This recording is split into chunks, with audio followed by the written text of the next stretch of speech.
Hello and welcome to Veterans of the Valley. I'm Tom Turbeville.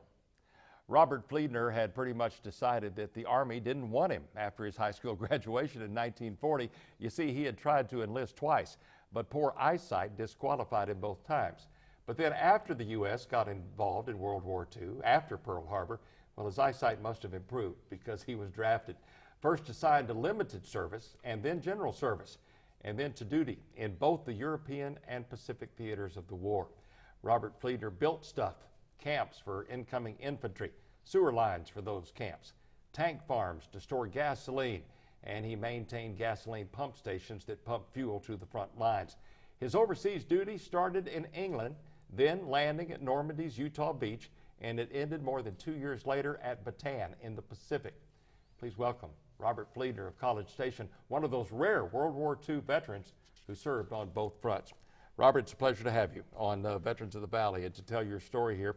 You're a New Jersey guy. You graduated from high school in 1940, I know. That's correct. And, but they didn't want you. Tried to enlist, but they just said you couldn't see well enough, right? That's right. That was my problem. I wore glasses and had what they considered to be too poor eyesight, so they said, thanks, but no thanks. But then you were drafted in 1943. 1941, December, Pearl Harbor. What do you remember about hearing the news? Where were you? I was in the living room of my parents' home, and it was mid-afternoon, and I was going to go out with some of my buddies, and all of a sudden they broke into the program to announce the news at Pearl Harbor. And, of course, we were stunned. None of us really realized how it would affect our lives. Right.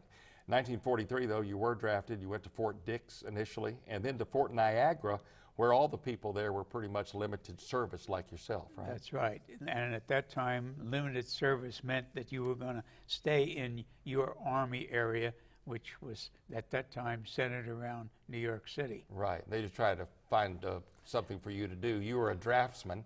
That's right. That was your training at the time, so they were looking for something to go along with your training. Correct. Right, right. But then they decided to reassign that post up in Niagara, and they decided that they were going to reevaluate all of you and decide whether to kick you out of the Army or to make you general service, right? That's the way it worked. And I don't know anyone that got kicked out. No. We all magically passed the physical. There was a war going on, so you passed the physical, and then you were a general. You went to Camp Ellis, 368th General Service Engineering, and that was construction. That's what that was all about, because your MOS was as a draftsman, so that kind of went hand in hand, right? That suited their needs at that time. Right. You learned how to shoot a .50 caliber machine gun, right? For no reason at all. That was the only Army school I ever went to. All the rest of it was on-the-job training. That's right. And you went to that school, what, up near Chicago? Near Chicago, right. Right. And that's the only time you ever came in contact with a .50 caliber. Yeah. From there on in, I never saw it or never handled it again. Right. Went on to Camp Shanks, and then we're pretty soon going to go over to Europe, and they gave you a 24-hour pass to say goodbye to your family. What do you remember about that? Well, I can remember getting home, and I had not told my parents what was going on, and of course they were kind of shocked and of course then delighted to see me, but they realized that I was going someplace. Right. And of course, I don't know what thoughts my dad had, because he served in France in the AEF in World War I. Mm-hmm. So I can imagine, or try to imagine, some of his thoughts and visions. Right, right. He probably had an idea of where his son was headed and the perils that his son might come in contact with. That's right. That's right. Let's talk about going over. I'm always fascinated by the stories, because it seems like every soldier who went to the European theater has some sort of a story about their trip over. And you were on the British boat called the Scythia. Correct. Talk about that trip over from New York, right? It was loaded from keel to open decks with soldiers. In fact, Mike, where I was billeted, it was 5 decks down. We were below the water line. Right. But there were 2 open decks that had soldiers on them the whole trip, and they never came in. Mm-hmm. So it was quite an experience. Fortunately, we didn't meet any really rough weather, Right. but I know my own experience was the first 3 days I didn't feel too well, but we got over it. When you're talking about packed in, you're talking about really packed in. You told me about sort of sleeping in a makeshift hammock. For a couple of nights, I tried sleeping in a hammock slung from the ceiling, and I could reach out and touch 8 other men. And every spot on the tables we ate off of, underneath the tables, every inch was covered with a body. But we're going to find out later on exactly how resourceful Robert Fliedner was. But you eventually found your way up to the open air deck, right? Because things were getting kind of nasty down there. They were a little bit on the smelly side. That many men together and not many latrines and all that, it can be that way. Only right? one, and by the time morning would come, why, there was several inches of water slopping around in it. Right. You were a 19-year-old kid now, a 19 or 20-year-old 20. 20-year-old kid Right. who hadn't been away from home very much. But what were your thoughts? I mean, you're heading off to war. Were you afraid? Were you? No, I don't think I was afraid. You didn't know what tomorrow would bring, but you were in a group that everybody was the same. Right. Everybody literally in the same boat. That's right. That's right.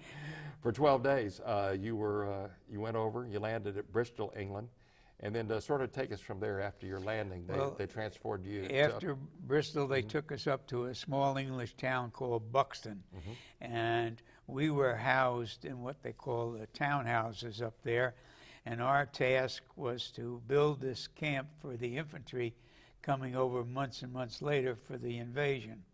Of course, we really weren't aware of that at the time, so we often call ourselves the strong back, weak mind division. Right.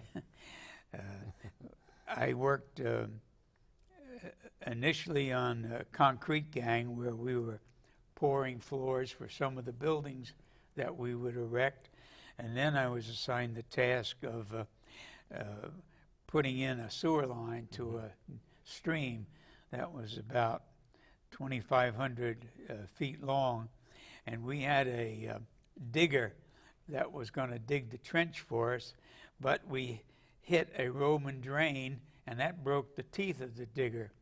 So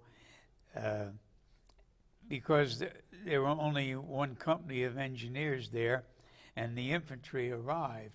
So every morning I would get a platoon of infantrymen, and it was up to me to put them to work. Their non-coms disappeared.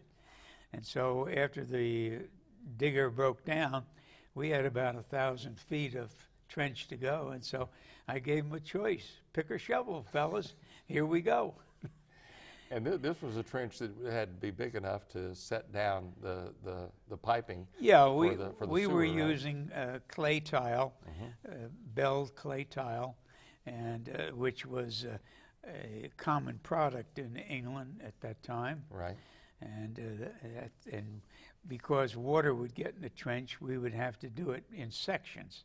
We'd build like a earthen dam, and then we could pump the water out and lay the tile, and then move on to the next section. Right. And just leapfrog that way. Exactly. And this camp you were building, I think you said this was for infantry, new infantry that was coming over from the States. That's right. Who were going to be involved in the initial invasion Sure. of Normandy. That's right. That's right, yeah. From there, you were taken up into the Welsh Mountains.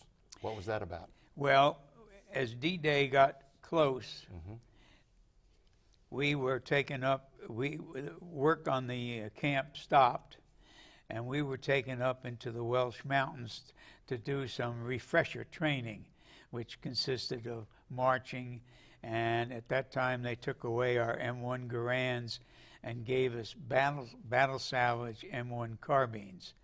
And mine was a mess. When they put us out on the target range, I never did find out where it was hitting. It never hit the target.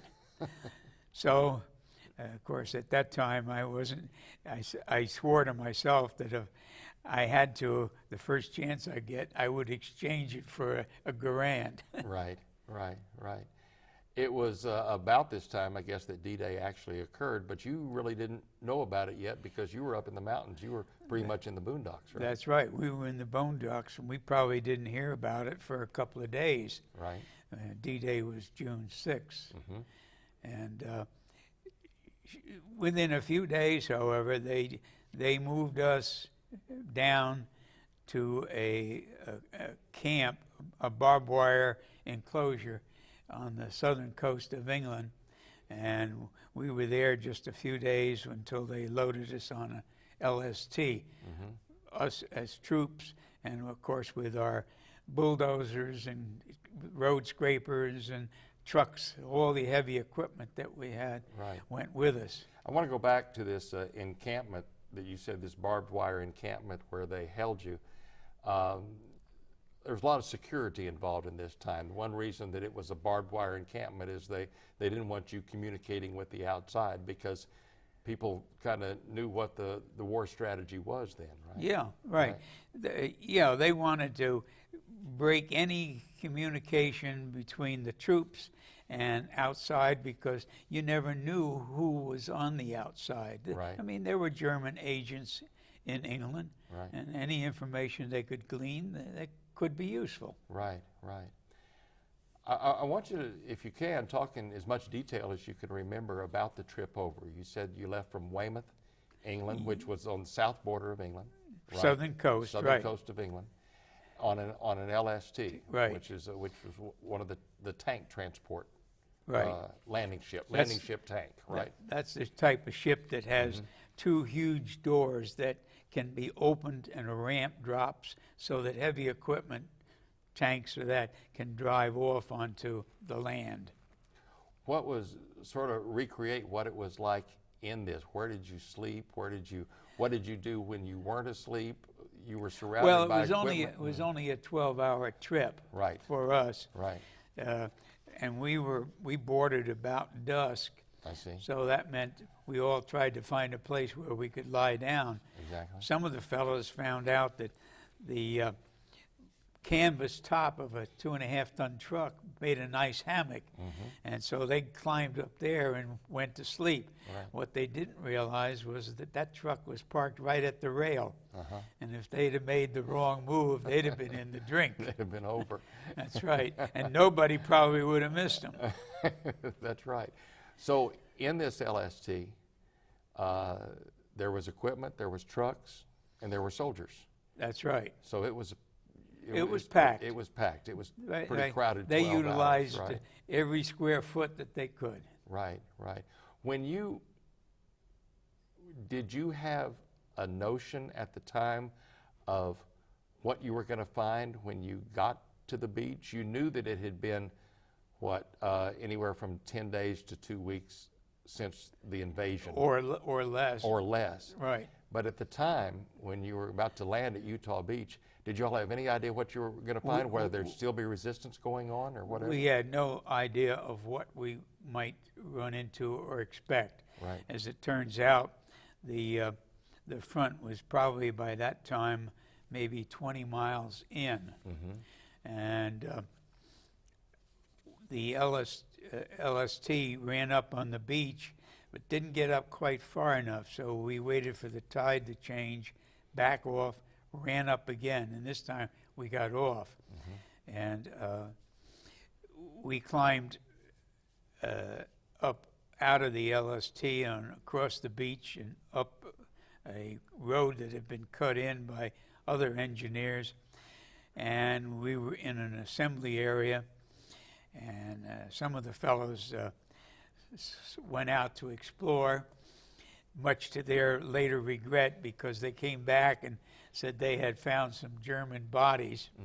The CO had them say, well, take me there and show me, and after he viewed them, he told them, well, now you bury them. But then we marched that night and got to what turned out to be an open field. Right. It was raining, and they said, well, pitch your pup tents, and we'll stay here tonight, and then we'll see where we go tomorrow. It was raining and it was dark. Pitch black. And you were somewhere in France, and With, after having marched right, for quite a while. a couple of hours. For a couple of hours. Right. That's right. And you built a tent city. Trucks picked you up, took you further inland where you built a tent city. Right. That was our first assignment, was to build this tent city for some headquarters. I don't know what headquarters. And after that transpired, we completed that task. We got picked up and we were assigned then to the military pipeline. Right. I want to talk about that because it's a fascinating part of what your duty was. These were fuel pipelines that actually, well, will you tell us exactly what the pipelines were, sort of describe how it looked, how far apart they were? Okay. The pipeline consisted of 3 4-inch lines, 2 of which carried 80-octane gas, 1 carried 100-octane gas. The 80 for vehicles, the 100 for tanks and planes. Right. And the pipeline itself consisted of lengths of steel pipe, each one about 20 feet long, and there was a rubber gasket and couplings. So it had some flexibility. If they ran into something that was too abrupt, they would have to use welding torches and cut it and make a special length of pipe. Right. The pumping stations were located about every 5 miles, and each station had 12 engines and with pumps. Right, right. And 3 engines, 4 pipes, so right. About 12 engines, right. So one group was a spare in reserve in case there was something happened to one of the active groups. Right. But then they would change off. And at first, my task was to help service and maintain the engines and pumps. Right. And so we would go into a station, we would do 1 a day, being transported from our headquarters to a station. Right. And we would shut down 1 bank of at a time, putting the reserve one in until we had run through all of the engines and pumps for that day. Then we'd go back to headquarters. Right. And the next day we would go to another station. So it was your job to keep them going. Matter of fact, I found a photograph that's not an exact photograph from Mr. Fliedner's experience, but the pump, as a matter of fact, here it is right now. This is very similar to the engines that you worked on and the pipes, right? Right. So They were GMC engines. I don't know who made the pumps. Right, right. So this is quite similar to what you Right. you worked on right You there. can see the pipes heading up to where the centrifugal pump is located. The engine's in the forward or left side of that view.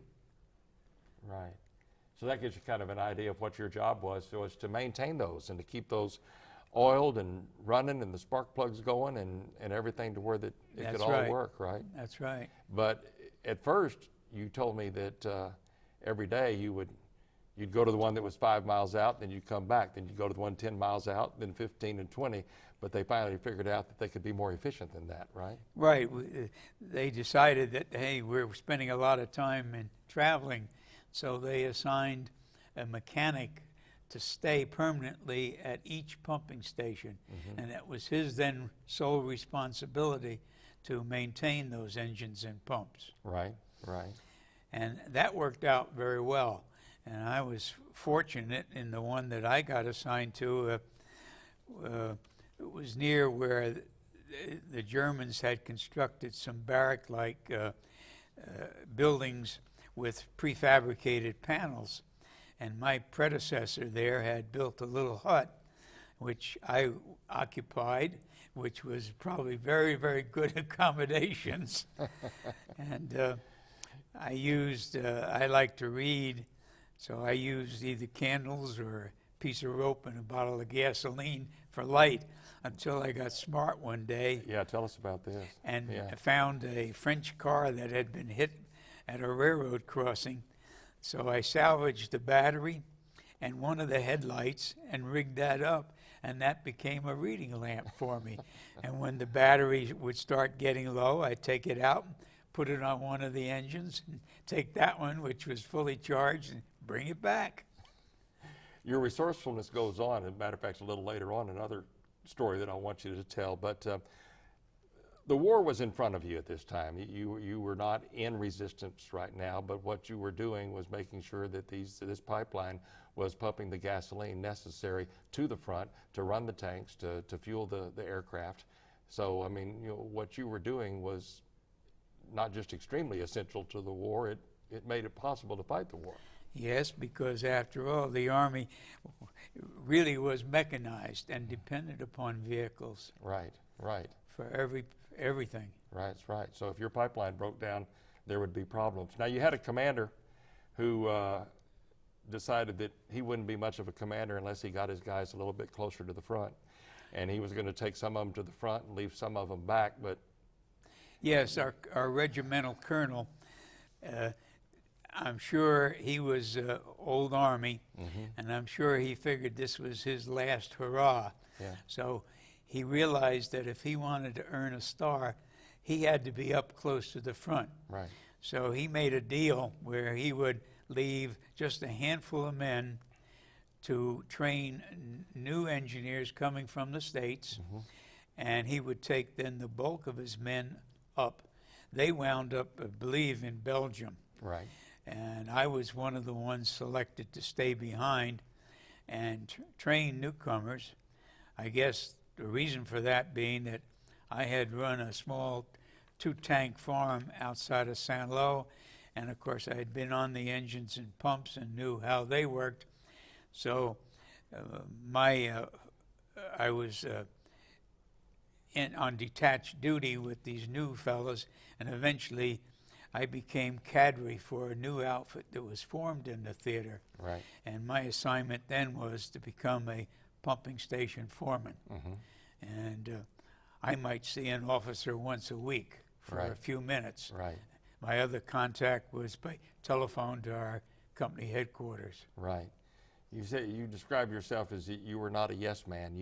You told people what you think, even if it got you in trouble sometimes. And it did get me in trouble, both during service and later on in life, in civilian life. But you got promoted. You got promoted to staff sergeant. You got a rocker underneath you. I went from, I never was a PFC. I went from private to buck corporal, and then from buck corporal to staff. We're talking about your resourcefulness. You told me a story about how you created a hot shower for people. Right. There was a spring located above us on a hill, and we dammed up the spring and ran some pipe down. We built a shack, and we rigged a stove so that we could heat water, so we had hot showers for our guys. I got to move on, but there's another story that we can't really get into about how you were able to acquire a generator from a German tank and literally create an electric plant and almost light up a city yourself. Well, or light up a tent city. We lighted up our 5 tents, that's for sure, and that was a big boon. Right.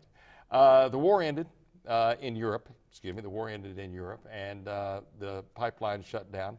And now it's June of 1945, and you're off to the Pacific. We've got about 5 minutes left, but let's talk about that trip. You left from Marseille. We were taken from near Saint Lo up to Paris and put on 40 and 8s. And believe me, that was probably the most comfortable trip I ever had. Right, those are boxcar right. type of thing. This famous 40 and 8s from World War I. We went down to Marseille. We were in a camp there a couple of days when we were loaded on ship. And of course, we didn't know our destination, but it turned out to be that we sailed the Mediterranean, through the Straits of Gibraltar, across the South Atlantic, through the Panama Canal, and all the way across the Pacific, following almost the equator in Well, part of that trip was in July. The heat was unbearable. You couldn't almost walk on the steel decks of the boat. Wow. And we wound up eventually in Manila, and there we went out on Bataan. This was a 30-day trip. 30-day trip. 30-day trip in another packed boat. In another, that was an APA. Yeah. And it was supposedly the sailors on board said they had doubled the air conditioning. Right. Well, if they did, we didn't realize it. Yeah. Because it was hot. It was. So you landed in Manila in July, and your assignment then was to build a tank farm to Right. Our store gasoline in assignment tanks. was to go out, and it turned out we were down on Bataan, the Bataan Peninsula, building this tank farm. Mm-hmm. And then, of course, we received the news about the atom bomb and Japan surrendering. Right. And all of us breathed a sigh of relief because we were not looking forward to invading the homeland. Right, because everybody knew what you were there for. You were there to prepare for an invasion of Japan, That's right. which would have been a whole different kind of conflict. Correct. I think, as everybody knows. It would have been a real bloodbath. Indeed, which everybody would have been involved in. So, so the bombs were dropped, the peace was signed, and you were offered to stay, to re-up for 4 years as part of an occupational army. Correct. And you said, okay, if I can go home Yes, because for a while. in all of my experience, which was now over 2 years overseas, I'd had 1 3-day pass. Mm-hmm. I'd never had a furlough. And I thought that was something I wanted before I went to another foreign land and stayed there for years. Right. They said they couldn't manage that, and because of my service in Europe, I had the points under the point system, and I just told them, well, then just send me home, And period.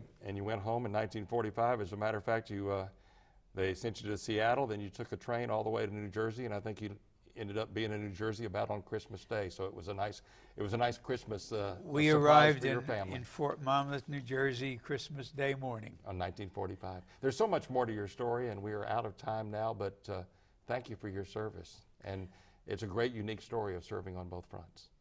Well, it was, I guess, one of the great experiences of my life. Thank you, sir, for your service, Robert. Most European theater veterans of World War II were supposed to go to the Pacific Theater after VA Day, but as you just heard, most never got there because of the bombs at Hiroshima and Nagasaki ending the war. Robert Fliedner, though, was one of those rare soldiers who saw the 2 different conflicts firsthand. His is a remarkable story of service on both sides of the globe.